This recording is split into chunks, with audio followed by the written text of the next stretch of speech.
आओ सभी सुनो संसार, मित्र पड़ोसी और रिश्तेदार।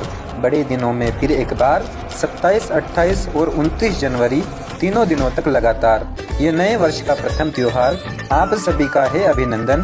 सभी करेंगे उसका वंदन। ब्रह्म के जिसने काटे बंधन, आया परमेश्वर कबीर निर्वाण पर्व। पधारो सुर नर मुनिजन गण गंधर्व। 16वीं सदी की वो अद्भुत लीला, पंडितों का वो अंधविश्वास, काशी को माना मोक्ष की नगरी, मगहर में मर के नरक का वास। फिर साहेब कबीर ने सारा भ्रम अंधकार ही मिटा दिया, सद्भक्ति ही मुक्ति का मार्ग ये अमर सत्य समझा दिया।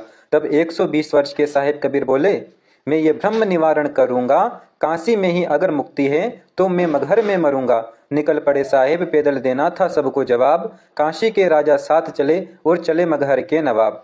साहेब कबीर का अंतिम दर्शन करने उमड़ पड़ी थी अनुपम भीड़। कुछ दिनों का समय लगा, फिर पहुंचे मगहर में साहेब कबीर।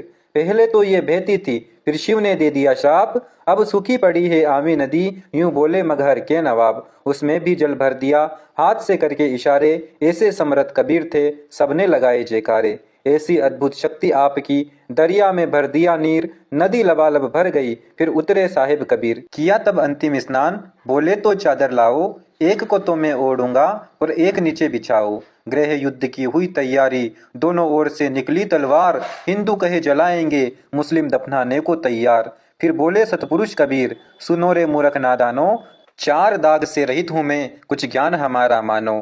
लेट गए कबीर धनी, फिर ऊपर ओढ़ी चादर एक, से शरीर सतलोक चले, चकित हुए सब देख। देखो ब्राह्मणों, मैं जा रहा हूँ सतलोक, इस पृथ्वी से और तुम्हारे स्वर्ग से शंखों कोस दूर। हिंदू मुस्लिम दोनों दौड़े, जैसे ही कपन हटाया, मुर्दा तो वहां मिला नहीं, बस ढेर फूलों का पाया। सतलोक से शरीर आए और चले गए वो सहे शरीर, ये अद्भुत लीला सिद्ध करे खुद परमेश्वर थे वो साहेब कबीर।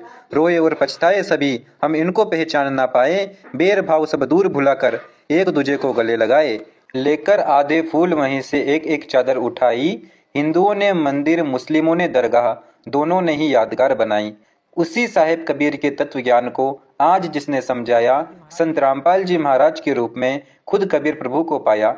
तो आइए इस पावन अवसर को मिलकर सभी मनाएं, साहेब कबीर के निर्वाण दिवस पर समागम में जरूर आएं। संत रामपाल जी की दया से होगा नेपाल सहित भारत के 13 सतलोक आश्रमों में पाठ अखंड, निशुल्क भंडारा और नाम दीक्षा तथा प्रदर्शनी में सभी सदग्रंथ।